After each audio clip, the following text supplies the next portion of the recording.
hati kita sekalian, patut kita naikkan syukur atas apa yang Tuhan buat dalam sepanjang kehidupan saudara dan saya.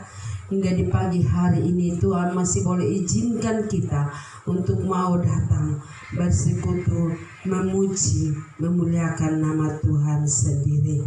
Jemaat Tuhan yang dikasihi Tuhan, mari kita siapkan hati pikiran kita arahkan pikiran kita kepada Tuhan, dan kita mau memulai ibadah di pagi hari ini. Mari jemaat Tuhan bangkit berdiri, kita angkat pujian. Kasih setiamu yang kurasakan. Haleluya, Yesus baik.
kita di saat pagi hari ini, ibadah kita dengan Tuhan. Segala puji dan hormat, segala kemuliaan yang datang dari surga untuk memenuhi kami, tetapi segala kemuliaan itu pun juga kami kembalikan kepada Engkau, ya Tuhan. Sebab kami hanya bisa dilayakkan untuk dapat menyembah meninggikan Engkau, karena segala kemuliaan itu hanya dari Tuhan saja. Terima kasih untuk pagi hari ini. Kuduskan dan sucikan kami, agar kami layak di hadapan Engkau untuk pagi ini beribadah. Untuk itu Bapa, ibadah kami di saat pagi ini kami tabiskan, kami alaskan hanya di dalam nama Bapa, Anak dan Roh Kudus, yaitu di dalam nama Tuhan Yesus Kristus. Mari kita yang percaya katakan, Tuhan Yesus memberkati.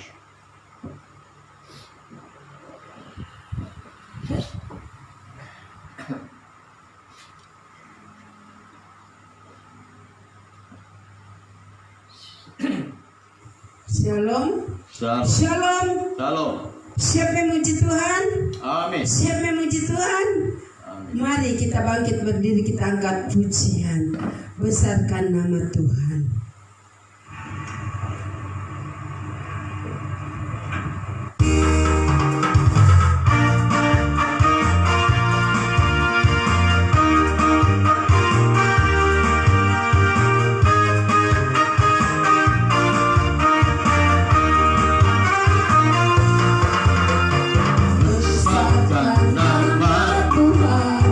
Pujilah Dia,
kuasa.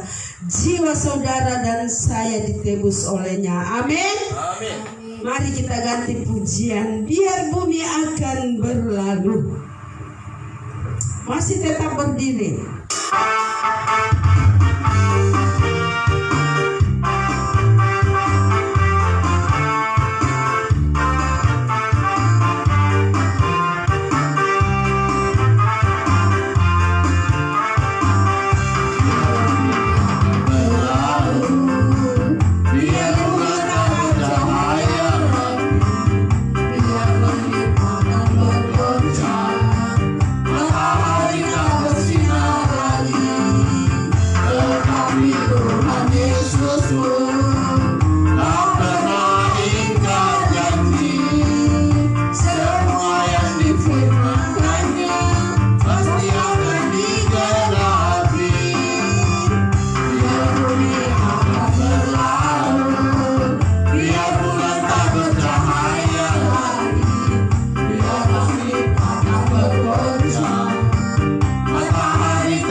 semangat untuk memuji Tuhan. Amin. Kita masih mau memuji Tuhan. Amin. Masih mau memuji Tuhan. Amin. Lambaikan tanganmu untuk Tuhan. Haleluya. Kita ganti pujian. Allah itu baik. Allah itu sungguh luar biasa, saudara. Jikalau kita selalu setia kepada Dia, itu terjadi. Kita selalu lebih setia, maka Tuhan akan menentukan itu semuanya.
kasih Tuhan, silakan duduk.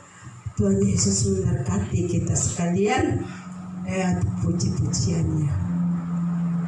Puji-pujian saya tibakan sampai di sini dan saya membuka ruang kesaksian. Barang siapa rindu menyaksikan kemurahan Tuhan, saya persilakan dan kita angkat pujian bahasa cinta.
baik.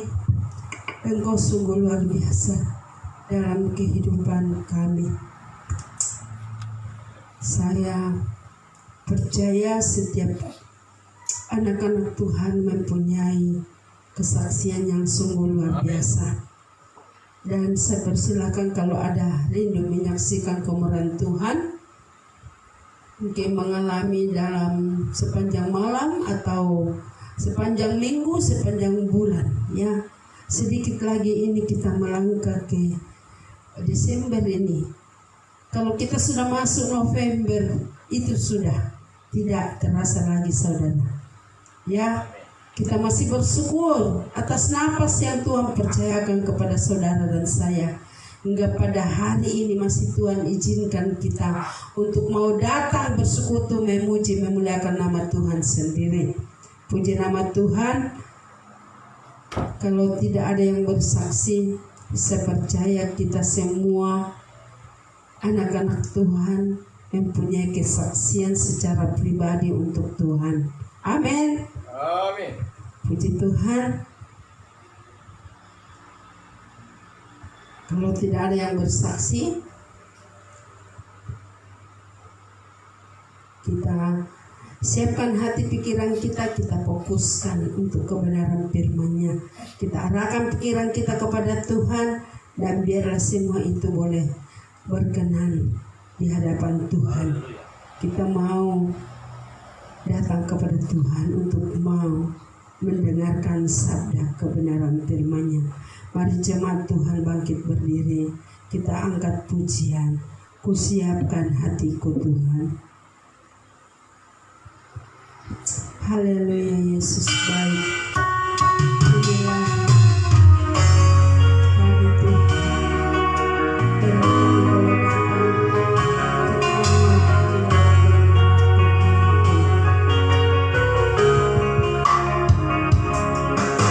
Siapkan hatiku Tuhan untuk dengar firman saat ini. Sujud menyembah-Mu Tuhan, masuk hadirat-Mu saat ini. Curahkan urapan-Mu Tuhan bagi jemaat-Mu saat ini. Ku siapkan hatiku Tuhan.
Siapkan hatiku Tuhan. Siapkan hatiku Tuhan untuk dengar firman-Mu saat ini. Sujud menyembah-Mu Tuhan, masuk hadirat-Mu saat ini.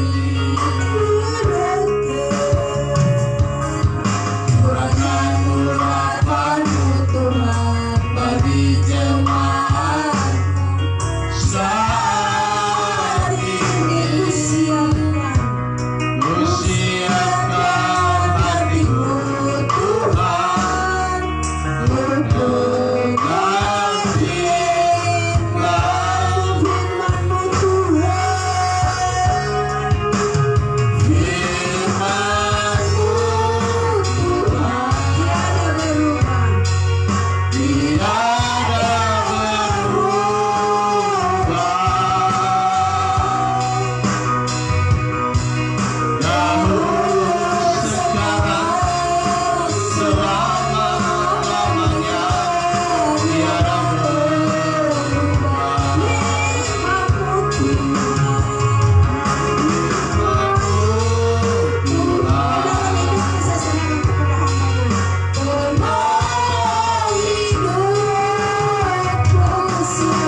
berdoa untuk firman Tuhan.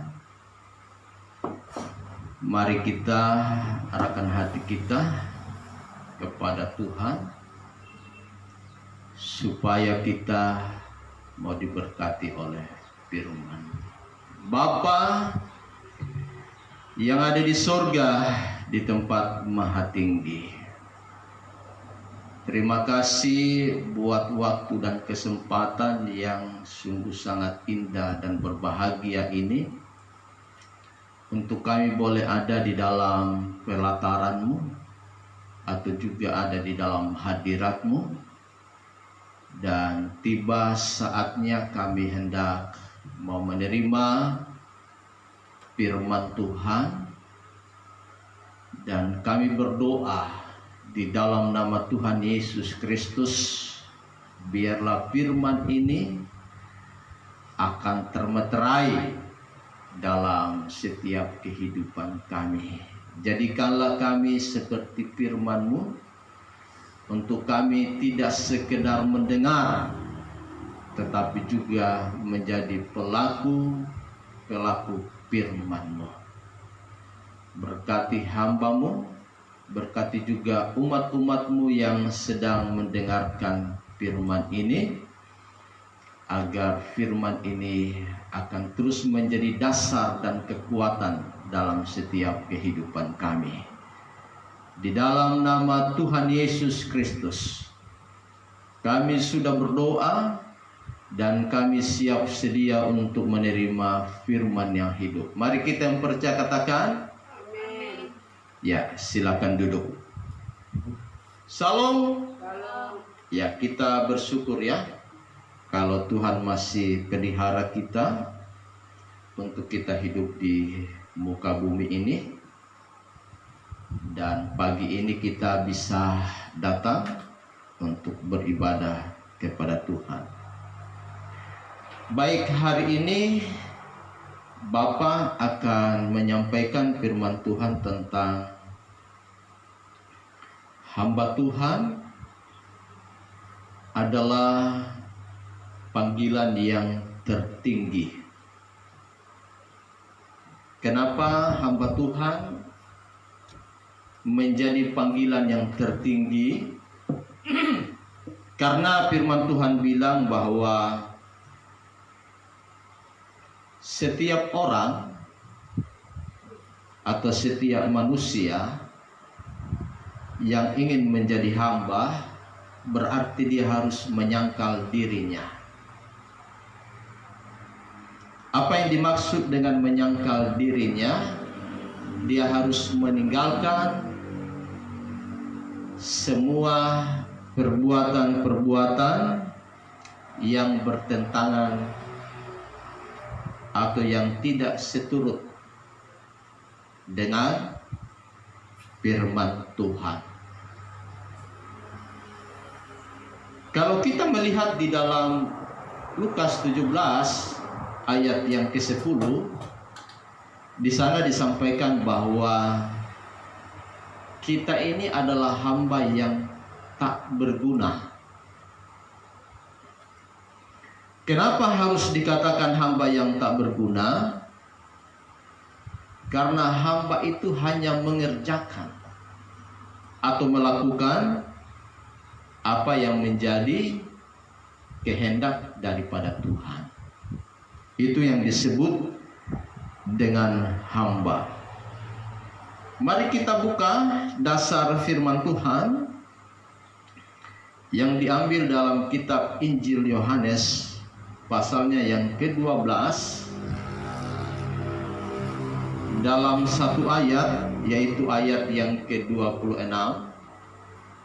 Ya, kita bisa berdiri semua, lalu firman Tuhan ini kita akan baca bersama-sama dalam hitungan yang ketiga. Yohanes pasalnya yang ke-12, nanti kita melihat di ayat yang ke-26. 1, 2, 3. Barang siapa melayani aku, ia harus mengikut aku, dan di mana aku berada, di situ pun pelayananku akan berada. Barang siapa melayani aku, ia akan dihormati Bapa. Silakan duduk. Ya, firman Tuhan ini sungguh sangat luar biasa ya. Bahwa barang siapa melayani aku itu adalah Tuhan atau Allah atau Yesus. Ia harus mengikut aku. Ya, jadi barang siapa yang melayani Tuhan, berarti dia harus mengikut Tuhan. Itu yang disebut dengan hamba. Kalau saya dan saudara sedang melayani Tuhan, berarti harus mengikut Tuhan. Dan di mana aku berada, di situ pun juga pelayananku berada. Jadi pelayanan kita itu tidak pernah dibatasi dengan ruang dan tempat. Atau pelayanan kita kepada Tuhan tidak dibatasi dengan situasi dan kondisi. Apakah itu kondisinya baik? Apakah itu kondisinya tidak baik? Pelayanan itu harus terus dilaksanakan, harus terus dikerjakan. Ya, jadi Bapak Ibu Saudara yang dikasihi oleh Tuhan, perhatikan dengan baik bahwa pelayanan itu bukan hanya saja ketika kita beribadah di hari Minggu ini. Ya, hari Minggu ini kan kita berkumpul dalam berjemaat. Ya, siapapun yang telah menjadi anggota jemaat GPPS, dia harus beribadah di hari Minggu. Karena itu adalah aturan yang sudah ditetapkan dalam setiap organisasi gereja. Kalau setiap hari Minggu, jemaat-jemaat itu harus beribadah. Bahkan kalau nanti ada ibadah-ibadah yang lain, seperti ibadah-ibadah keluarga, ibadah-ibadah ucapan syukur, dan lain sebagainya, itu juga beribadah. Tetapi lebih daripada itu, bahwa firman Tuhan berkata, barang siapa melayani aku, ia harus mengikut aku, dan di mana aku berada, di situ pun juga pelayananku berada. Jadi sekali lagi bahwa pelayanan itu tidak hanya terbatas di tempat ini, di gereja kita. Tetapi dimanapun kita berada, kita tetap melayani. Kita tetap menjadi hamba. Bukan sekedar kita dengan kita, ya, atau jemaat GPPS dengan jemaat GPPS, tidak. Tetapi kita dengan sesama kita harus melayani. Dalam bentuk apa pelayanan itu? Dalam bentuk yang seperti disampaikan oleh firman Tuhan. Ya, di sana kebenaran firman Tuhan itu disampaikan, diberitakan. Ya, dengan sebuah kesaksian kita. Nah, ketika kita bertemu dengan teman-teman kita, ya ini salah satu contoh. Ya, saya sehat, ya saya dipelihara oleh Tuhan. Kenapa? Karena saya selalu berdoa. Karena saya selalu membaca dan merenungkan firman Tuhan. Karena saya selalu menyembah, ya, di dalam roh dan kebenaran. Ya, menyembah pagi, menyembah siang, menyembah malam. Ya, itu bentuk kesaksian, itu bentuk pelayanan kita. Ya, tidak seharusnya atau tidak semestinya ketika kita melayani orang lain, Ya, kita menonjolkan kita punya kemampuan, jangan. Kita menonjolkan kita punya kelebihan, jangan. Ya, tapi saksikanlah apa yang Tuhan kerjakan dalam hidupmu. Ya, ketika saya sehat, ya karena Tuhan pelihara. Apa kuncinya? Seperti tadi Bapak sudah sampaikan, selalu berdoa, selalu baca firman, selalu menyembah. Itu bentuk pelayanan kita. Jadi sekali lagi, pelayanan itu bukan untuk menonjolkan diri kita, bukan. Atau bukan sedang promosi diri kita, bukan. Tetapi ingin menyatakan, ya, nama Tuhan itu dipermuliakan, itu pelayanan.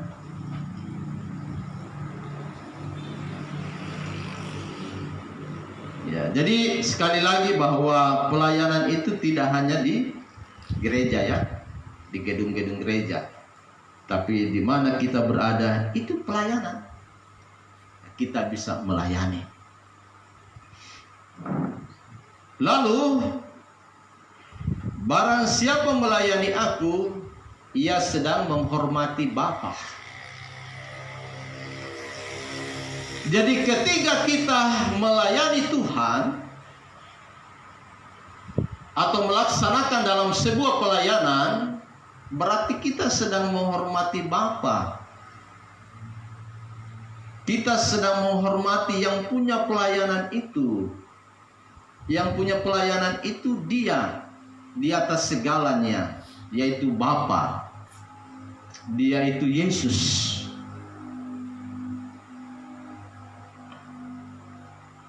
Jadi ketika kita melayani, siapa yang kita layani? Yesus Tuhan.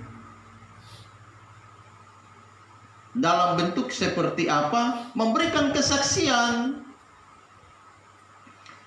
Saya telah mengalami kesembuhan.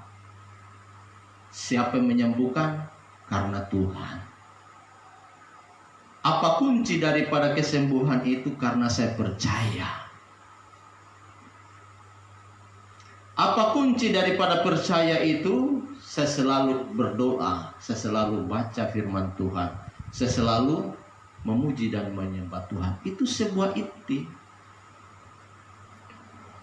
Jadi Bapak Ibu Saudara yang dikasihi oleh Tuhan, dalam sebuah pelayanan itu bukan hanya sekedar kita berbicara tentang hidup dalam berjemaat lalu kita rame-rame untuk kita beribadah, kita bersekutu dengan Tuhan. Ada begitu banyak orang atau sedikit orang, tetapi pelayanan itu adalah saya dan saudara dengan Tuhan. Karena pelayanan itu masing-masing dia punya kunci. Dia bertanggung jawab begitu. Jadi bukan berarti ketika kita dalam pelayanan berjemaah lalu rame-rame ada begitu banyak orang, lalu kita berkata bahwa pelayanan kita itu pasti masuk surga.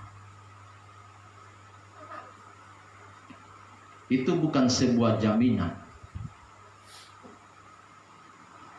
Tetapi sebuah jaminan adalah pelayanan saya dan saudara dengan Tuhan.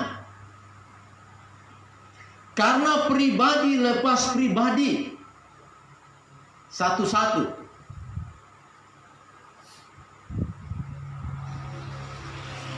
Saya dengan Tuhan yang membangun hubungan. Sehingga Bapak selalu menekankan kepada kita bahwa pelayanan kita harus selalu berdoa.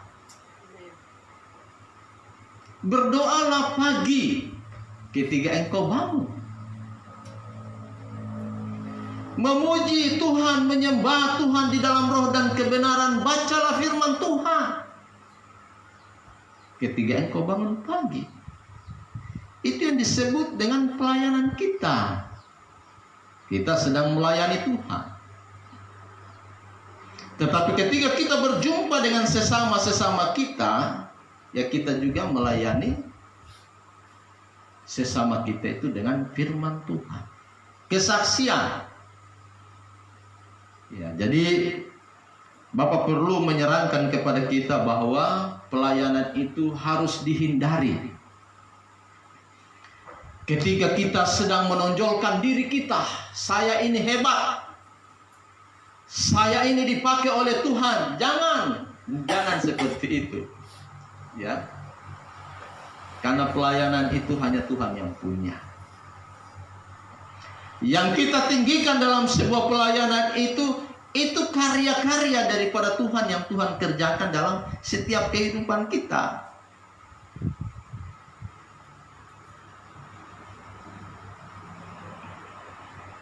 Jadi menghindari untuk bagaimana kita tidak sedang menonjolkan diri kita, tetapi kita berbicara tentang diri Yesus itu sendiri, kemuliaan Tuhan itu sendiri, ya.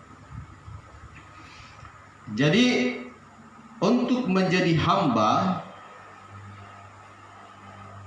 adalah sebuah panggilan yang tertinggi. Maka di sini Bapak membagi dalam 3 bagian. Itu dia punya kunci. Kalau engkau memang benar-benar ingin menjadi hamba. Hamba itu apa sih? Tadi yang Bapak sudah sampaikan tadi. Lukas 17 ayat 10. Hamba yang tak berguna itu hamba. Hamba yang tak berguna itu hanya mengerjakan apa yang dikerjakan oleh Tuhan. Berarti hamba yang tak berguna itu dia mengikuti apa yang Tuhan mau, bukan yang kita mau. Makanya disebut dengan Anda itu tidak berguna. Kenapa? Karena kita sudah menyangkal diri kita sendiri. Egonya kita sudah kita lepaskan. Ingin kita mau pamer-pamer juga kita sudah lepaskan. Ingin kita menonjolkan diri kita juga kita sudah lepaskan. Semua keinginan daging-daging kita sudah lepaskan. Itu yang disebut dengan hamba. Kalau Tuhan itu berbeda. Ya, Tuhan itu dia dilayani. Dan Tuhan itu adalah Tuhan besar.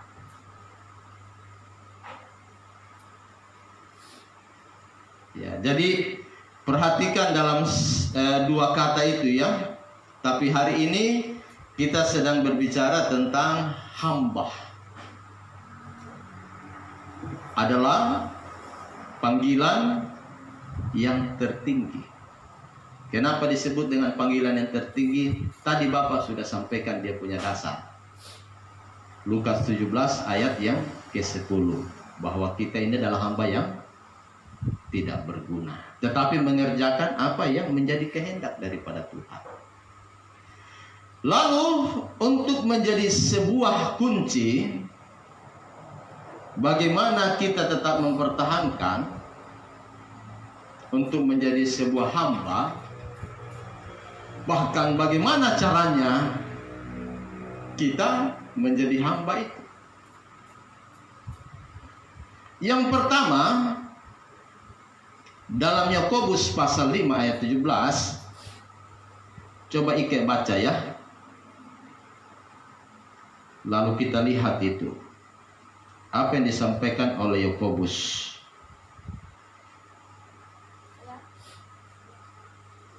Yakobus pasalnya yang ke-5, ayatnya yang ke-17.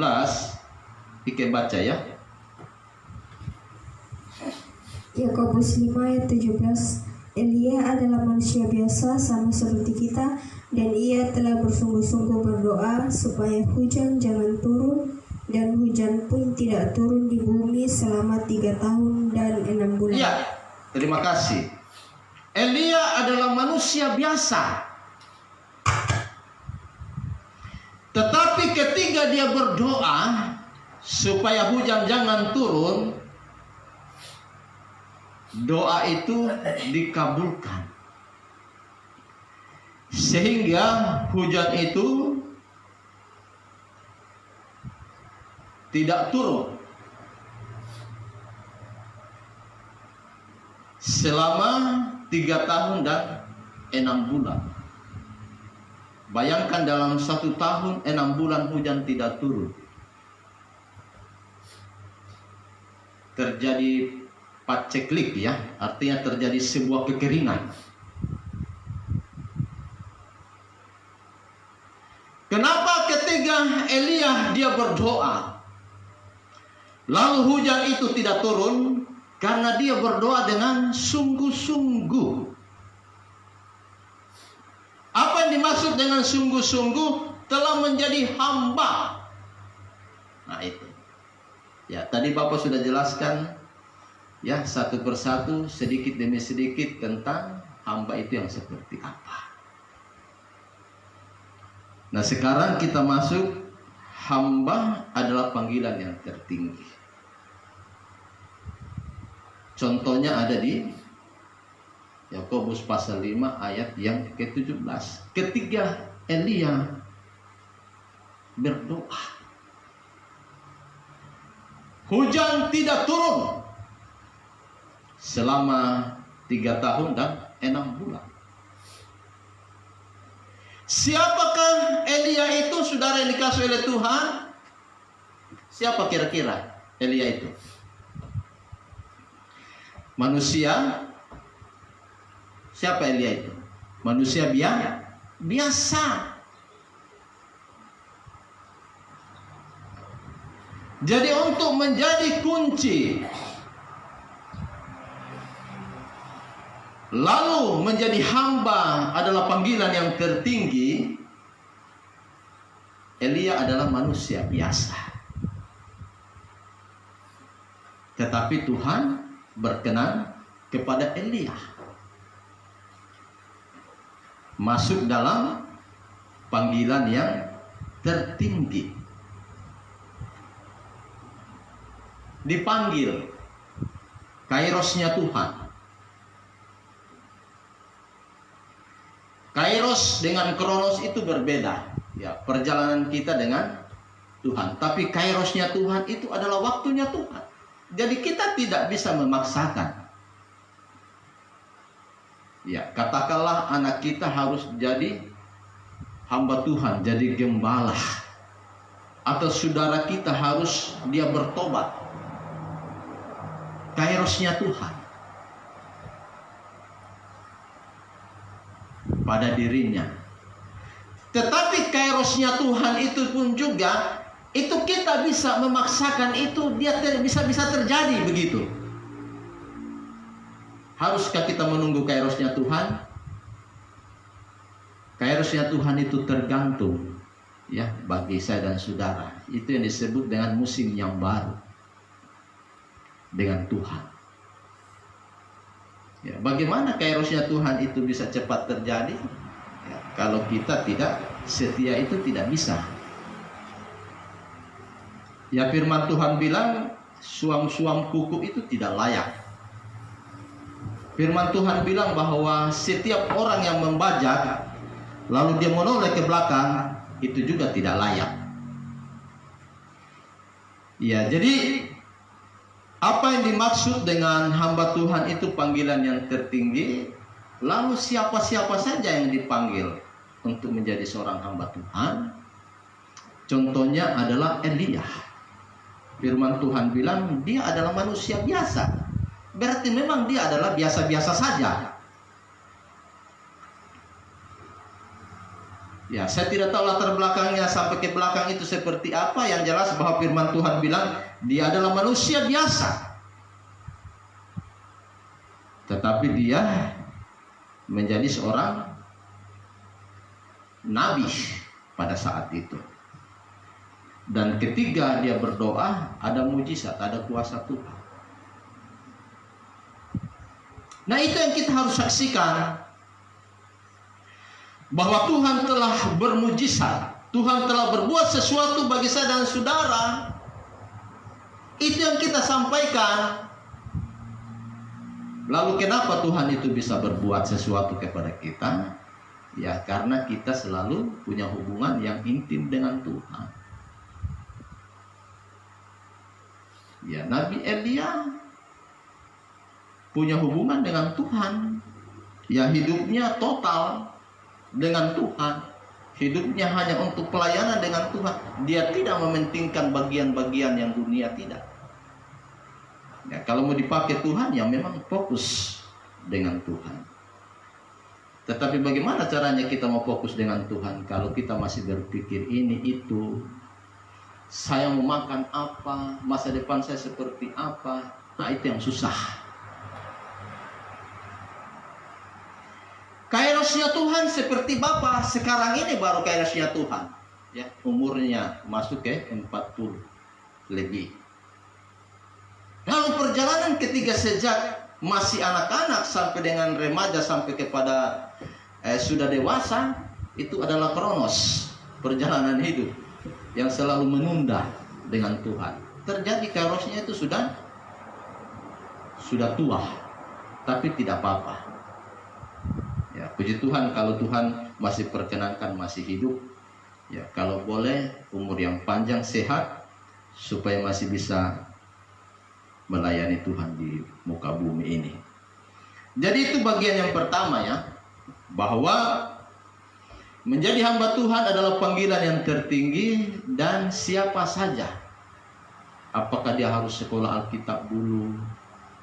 Apakah dia harus STT dulu? Apakah dia harus jadi orang yang dewasa dulu ya, macam seperti dari anak-anak, remaja sampai kepada dewasa dan lain sebagainya? Tidak. Kalau kairosnya Tuhan sudah terjadi bagi kita, dan kairosnya Tuhan itu kita sendiri yang mempercepat. Kita juga tidak bisa menunggu. Kairosnya Tuhan juga kita bisa mempercepat musim yang baru ya dengan Tuhan. Bagaimana caranya mempercepat? Ya setia dalam pujian penyembahan, tidak boleh terpengaruh. Kairosnya Tuhan itu cepat.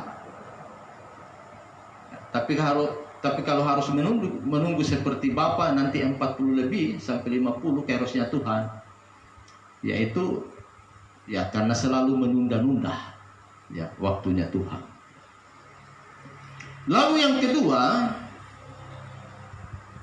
hamba Tuhan itu adalah panggilan yang tertinggi. Maka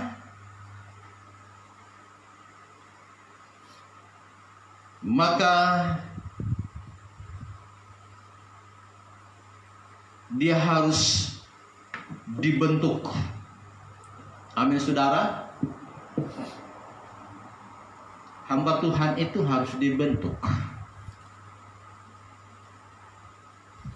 Siapa yang membentuk kita? Masalah itu, persoalan itu. Persoalan itu, masalah itu sedang membentuk kita. Tapi terkadang kita kalah, lemah dengan persoalan masalah itu.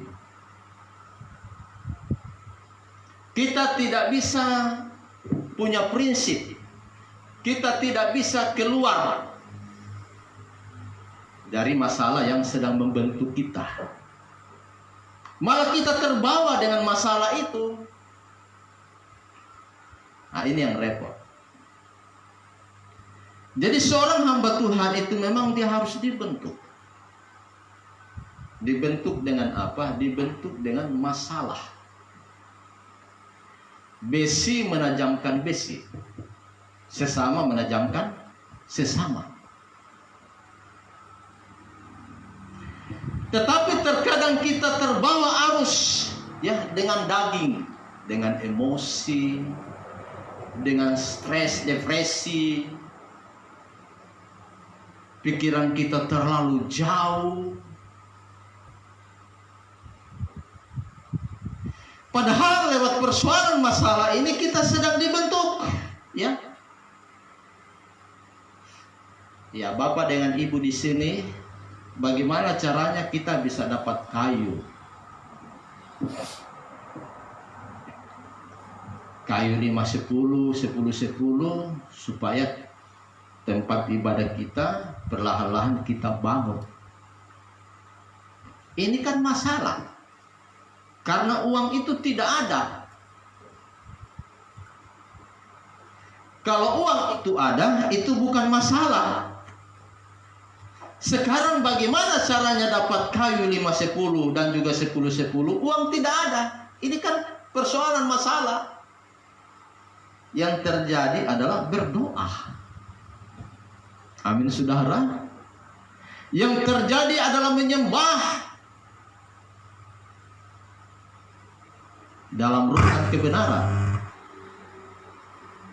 Yang terjadi adalah baca firman Tuhan. Yang terjadi adalah giat dalam sebuah pelayanan.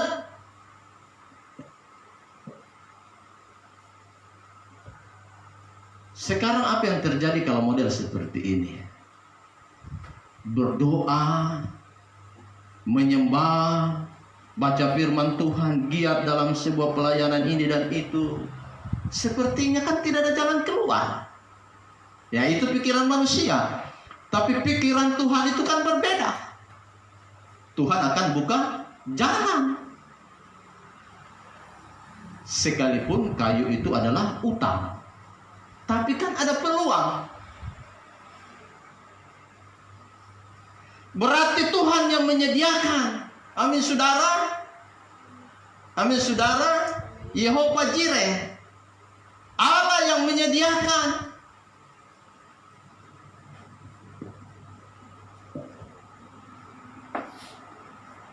Anak-anak muda sekarang, dia ingin mendapatkan pekerjaan. Dia ingin bekerja sesuai dengan keinginan dan sesuai dengan apa yang dia mau. Belum tentu.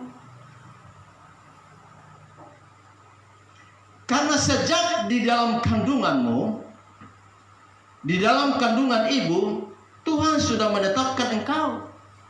Tuhan sudah punya rancangan.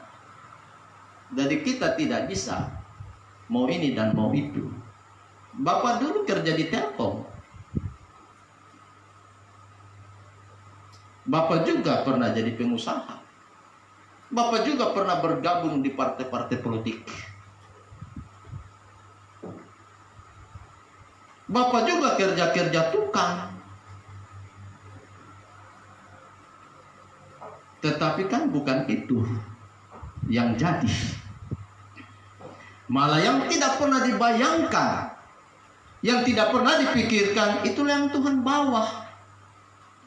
Itu masalah, tapi Tuhan sedang membentuk kita. Amin, saudara.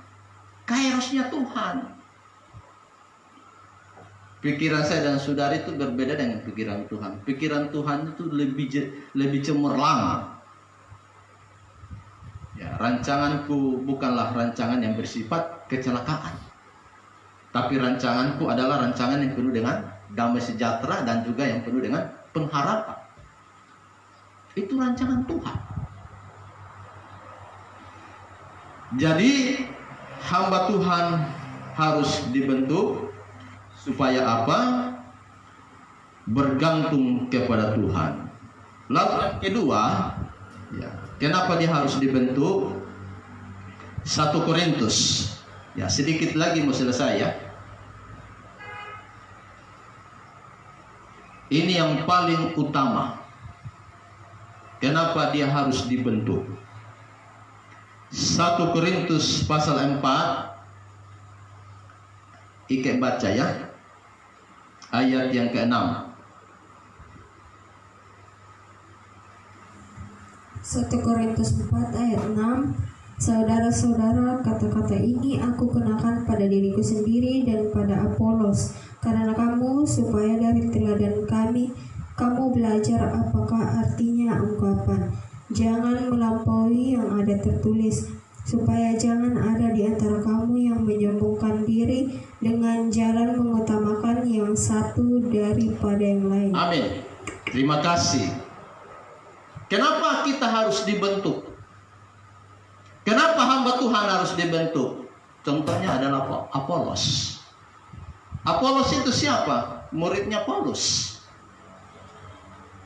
Kata firman Tuhan, Paulus yang menanam, Apolos yang siram. Siapa yang memberikan pertumbuhan? Tuhan Yesus. Bapak yang memulai pelayanan di sini dengan ibu, ya, sampai bisa dapat tanah, dan bahkan bisa sampai membangun tempat ibadah dan lain sebagainya. Siapa yang meneruskan? Ya, anak-anak sekalian. Itu yang disebut dengan menyiram. Siapa yang memberikan pertumbuhan? Yesus, Tuhan. Supaya apa? Supaya pelayanan kita berhasil. Pelayanan kita berhasil, kuncinya jangan sombong. Ke depan tempat ini jadi besar, gedung ini jadi besar, tempat ini jadi megah.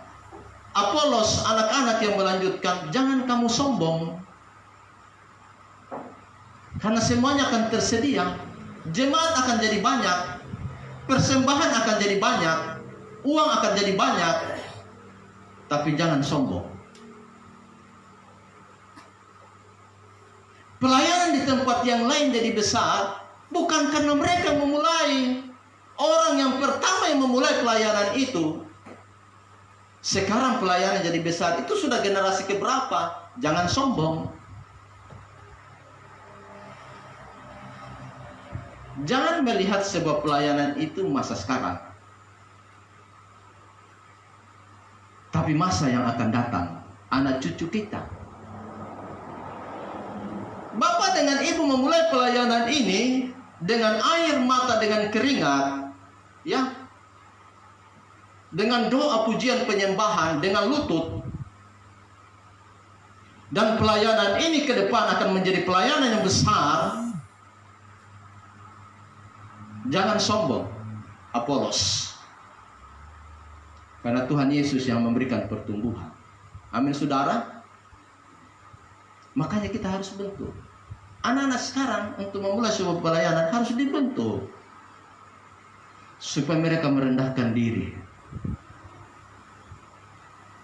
Karena kalau uang sudah banyak, mobil ada, jemaat besar, gedung gereja besar, pelayanan ini dan itu banyak, setiap pelayanan dapat uang dan lain sebagainya. Itu yang harus dijaga untuk tidak menjadi sombong. Tetapi ketika pelayanan itu tidak terbentuk, pelayanan itu tidak jadi berkat. Dunia pelayanan itu. Firman Tuhan katakan bahwa orang-orang ini sedang memuliakan Tuhan. Tetapi apa yang terjadi? Hati mereka itu jauh. Memang mereka memuji Tuhan dengan dia punya bibir, tapi sesungguhnya hati mereka itu jauh. Kenapa? Karena apa yang diajarkan itu hanya berdasarkan dari ajaran manusia. Itu firman Tuhan.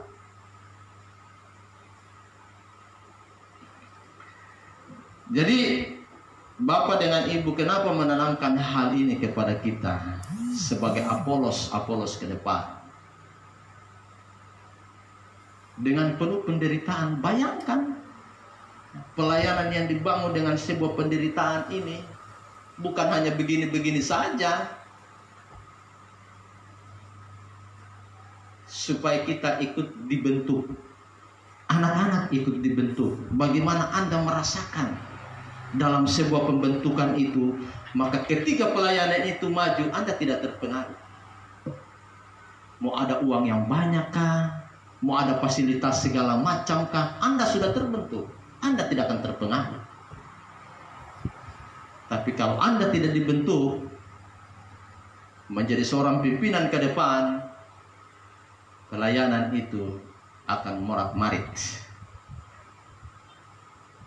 Pelayanan itu bukan untuk memuliakan Tuhan, tetapi memuliakan diri kita sendiri. Itu yang Bapak dengan Ibu jaga.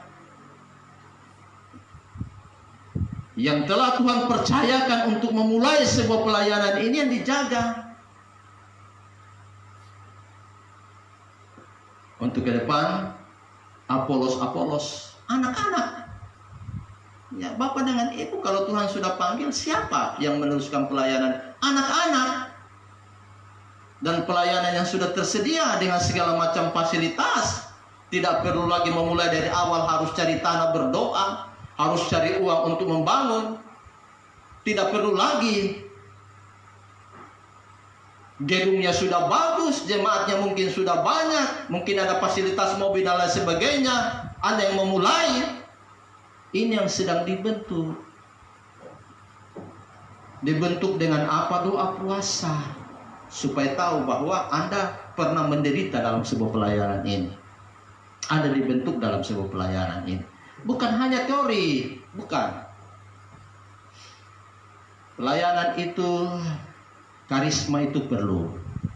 Tapi karisma itu juga harus ada kuasa. Artinya begini, karisma itu ketika kita menguasai teori.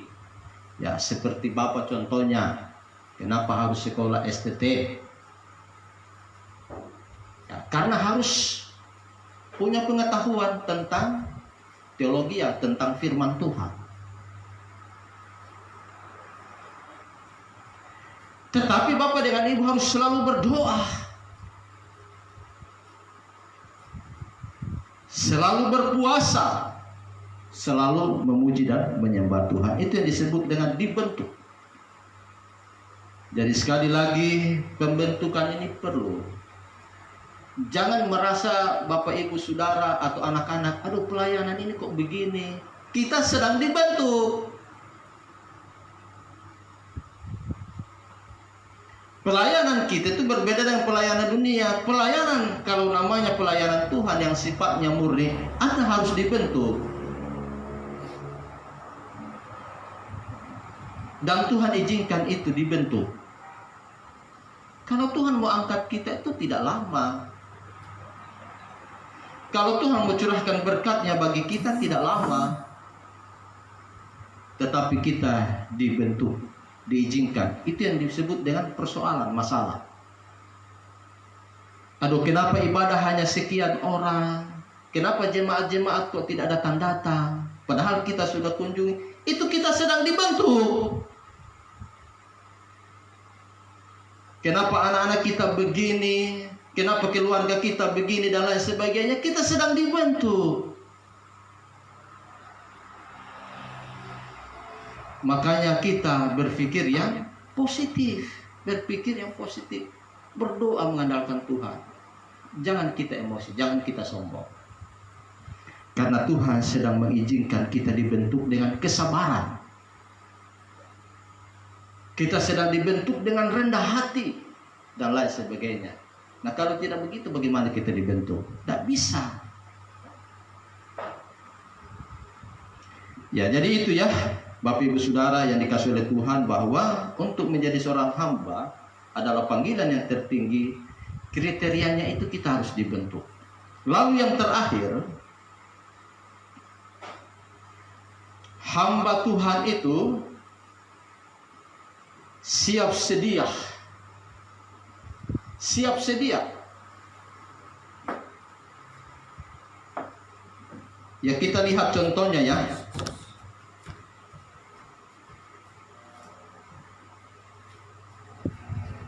Wahyu pasal 2. Ike baca ya, terakhir ini.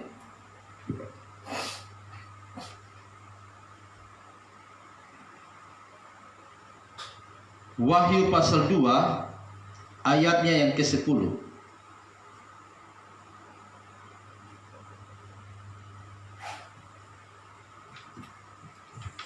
Wahyu 2 ayat 10, jangan takut terhadap apa yang harus engkau derita. Sesungguhnya iblis akan melemparkan beberapa orang dari antaramu ke dalam penjara supaya kamu dicobai, dan kamu akan beroleh kesusahan selama 10 hari.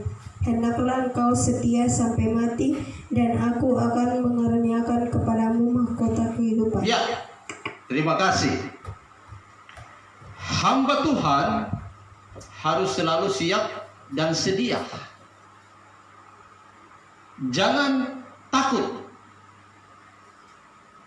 terhadap apa yang harus engkau derita. Jangan takut. Saudara-saudara sedang menderita sekarang, jangan takut. Jangan. Aduh, kenapa pelayanan seperti ini? Jangan bilang aduh, jangan. Terima kasih Tuhan Yesus. sedang membentuk. Terima kasih pelayanan kami sedang berkembang dan maju. Itu. Jangan berkata kenapa pelayanan begini, kenapa pelayanan tidak maju-maju. Jangan. Karena yang terjadi nanti seperti itu. Terima kasih Tuhan Yesus, Engkau telah memberkati pelayanan kami. Jiwa-jiwa semakin maju. Jiwa-jiwa semakin maju. 10 kakak di sini. Itu namanya pelayanan yang maju. Sekalipun ketiga mereka dibentuk di sini, lalu mereka melayani di tempat yang lain, itu namanya pelayanan yang maju.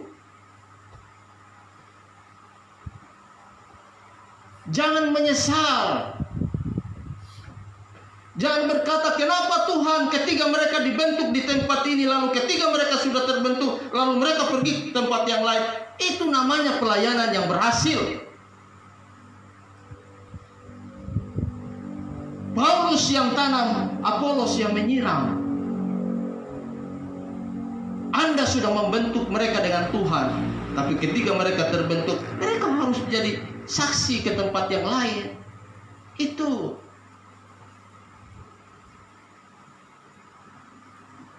Jangan takut. Engkau sedang menderita. Jangan takut kita sekarang ini dalam penderitaan. Harus membangun tempat ibadah gedung. Ya, harus berdoa sendiri dengan Tuhan. Harus berusaha untuk bagaimana dapat uang dan lain sebagainya dengan Tuhan. Jangan. Ya kenapa hanya harus naik motor saja, motor juga macet-macet. Kenapa kok mobilnya belum ada? Kalau hujan turun itu bagaimana? Jangan takut. Pada saat waktunya Tuhan siapkan, sediakan kairosnya Tuhan. Ketika engkau sudah terbentuk, itu kairosnya Tuhan. Supaya kita tetap merendahkan diri. Masa Tuhan tidak menyediakan semua itu? Bisa. Yang punya langit dan bumi dan segala isinya bisa. Sesungguhnya iblis akan melemparkan beberapa orang dari antaramu ke dalam penjara supaya kamu dicobai. Dan kamu akan beroleh kesusahan selama 10 hari. Seperti Ayub. Kenapa Ayub harus menderita? Bukan karena Tuhan yang kasih penderitaan, bukan. Karena permintaan dari iblis. Tuhan mengizinkan. Bisa tidak Ayub ini dia bertahan dalam sebuah penderitaan? Ternyata kan bisa. Siapa yang pernah mengalami penderitaan seperti Ayub? Tidak ada. Kalau seandainya penderitaan itu diizinkan kepada kita seperti Ayub, mana ada yang bisa? Penderitaan yang kita alami sekarang ini belum setimpal dengan penderitaan yang dialami oleh para martir-martir kita. Belum.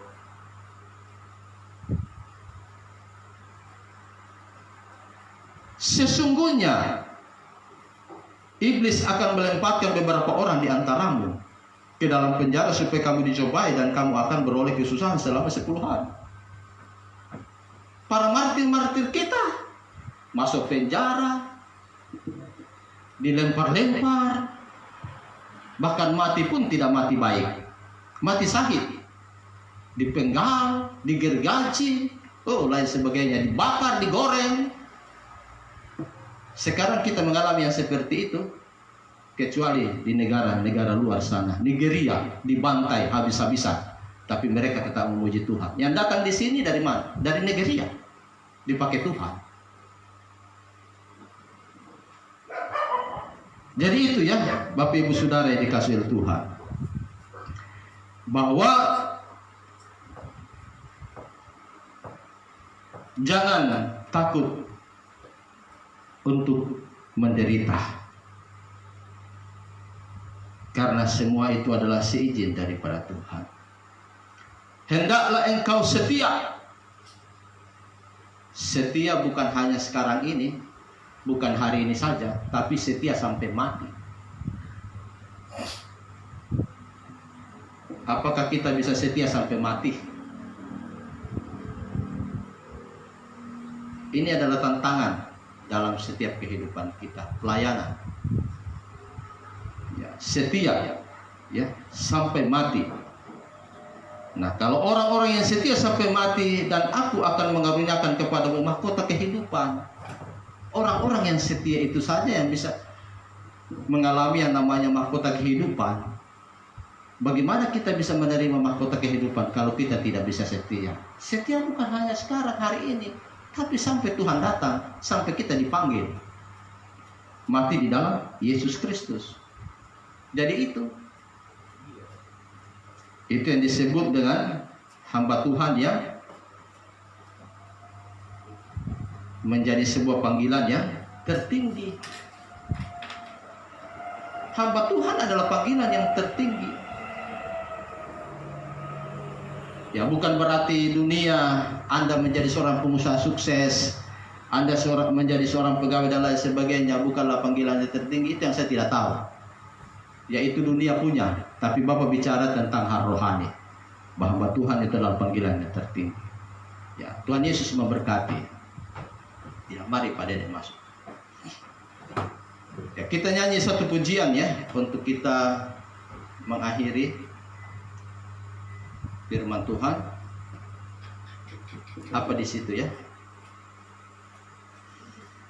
Hidup ini adalah kesempatan. Mari kita nyanyi pujian ini. Kita bangkit berdiri ya. Haleluya Yesus.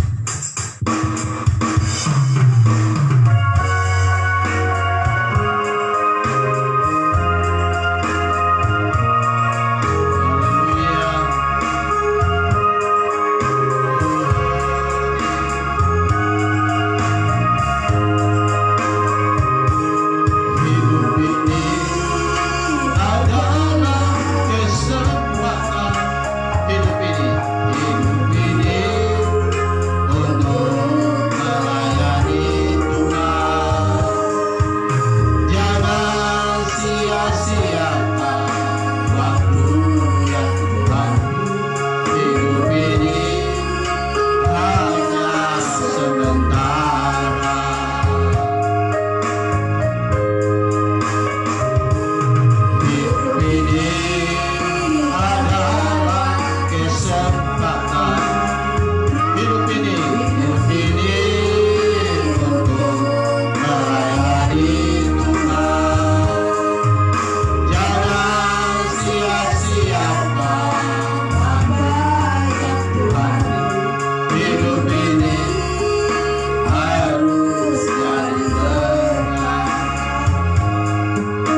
Kami imani setiap langkah kehidupan kami yang selalu bersama dengan Engkau Tuhan.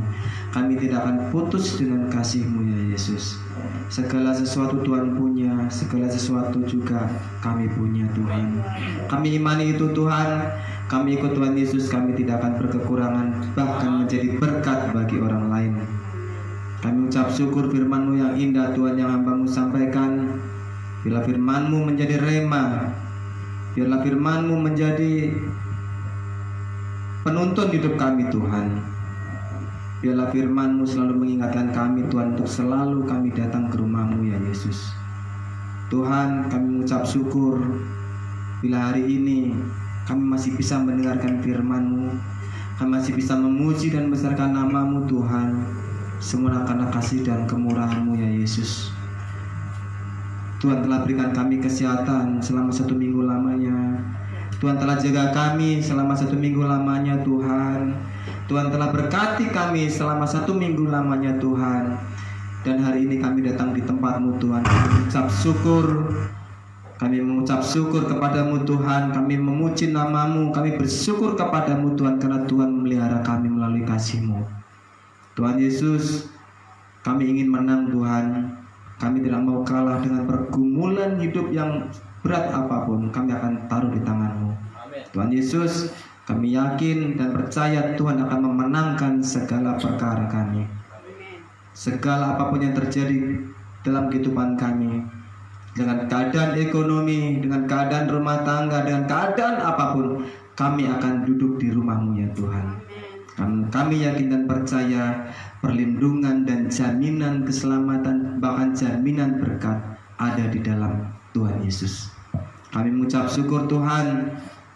Kami hari ini Tuhan ada di tempat ini karena kemurahan-Mu ya Yesus. Kami bisa datang di tempat ini dan bernafas hari ini Tuhan karena kemurahan Tuhan Yesus. Kami ucap syukur ya Tuhan. Hamba-Mu telah menyiapkan firman. Pakailah hamba-Mu, Bapak dan Ibu Gembala, dalam pelayanan dimanapun Tuhan. Tuhan sertai dalam pelayanan dimanapun Tuhan, tetap menjaga hamba-Mu ini Tuhan. Pakailah dari hari ke hari lebih luar biasa Tuhan untuk melayani. Taruh roh hikmat Tuhan, taruh kuasa, taruh urapan Tuhan. Terpujilah nama-Mu ya Yesus. Kami berdoa juga untuk tempat ini Tuhan, dalam proses pembangunan. Kami yakin dan percaya Tuhan, kami mengandalkan Engkau ya Yesus. Amin. Tuhan, ketuklah pintu pejabat-pejabat Tuhan, atau siapapun Tuhan, donatur-donatur Tuhan, untuk melihat gereja kami ini. Sehingga Tuhan, di tanah ini Tuhan, dibangun misbah-Mu ya Yesus.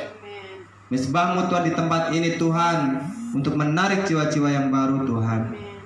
Terpujilah nama-Mu ya Yesus, terpujilah nama-Mu. Kami juga berdoa Tuhan buat keluarga di tempat ini, Bapak dan Ibu Gembala Tuhan. Apapun yang diperlukan, apapun yang dibutuhkan untuk ekonominya, kami yakin dan percaya Tuhan, turunkan mujizat-Mu, turunkan berkat-berkat tingkap-tingkap langit Tuhan, datang tercurah di tempat ini. Minyak dan gandum tidak akan berkekurangan. Kami yakin dan percaya Tuhan sumber segala sumber buat semuanya ini. Terima kasih Tuhan. Berdoa juga buat keluarga-keluarga dimanapun berada Tuhan, yang di luar kota dimanapun berada, tangan Tuhan tetap menyertai semuanya.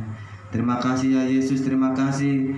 Sebentar kami akan berikan persembahan besar kecil Tuhan. Berkati pekerjaan kami Tuhan, berkati semuanya Tuhan. Ibu-ibu rumah tangga, bapak-bapak dimanapun Tuhan bekerja, Tuhan sertai semuanya. Terima kasih Tuhan, terima kasih. Tuhan sempurnakan doa ini dalam nama Tuhan Yesus Kristus. Haleluya. Amin.